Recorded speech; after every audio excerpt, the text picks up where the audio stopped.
Tatlong high school students na na-rescue matapos tangayin ng tubig sa umapaw na spillway sa Mercedes, Camarines Norte. May detalye si Jessica Calinog ng GMA Regional TV Balitang Bicolandia.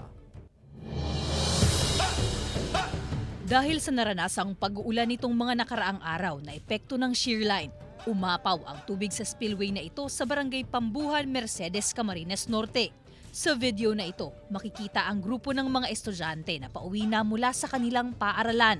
Ang iba sa mga ito, pinilit pang tumawid sa spillway sa kabila ng sitwasyon. Maya-maya pa. Nagkagulo ang mga tao matapos madala ng rumaragasang tubig ang tatlong babaeng estudyante. Agad namang nagtulong-tulong ang mga residente at tanod sa lugar para maisalba ang mga ito.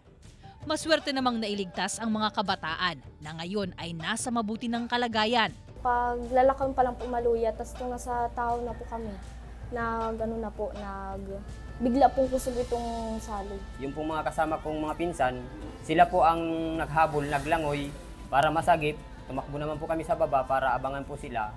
Ayon sa barangay, matagal ng problema ang pag-apaw ng tubig sa naturang spillway kapag umuulan.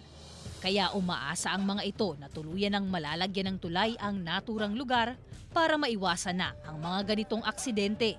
Ang ilog na yan talagang pag malakas ang ulan, bumabaha. Buti nagkaroon ng spillway, tapos nagkaroon ng footbridge. Yun yung isang naging solusyon na nakatulong. Kaya lang medyo hindi akma dyan sa ilog.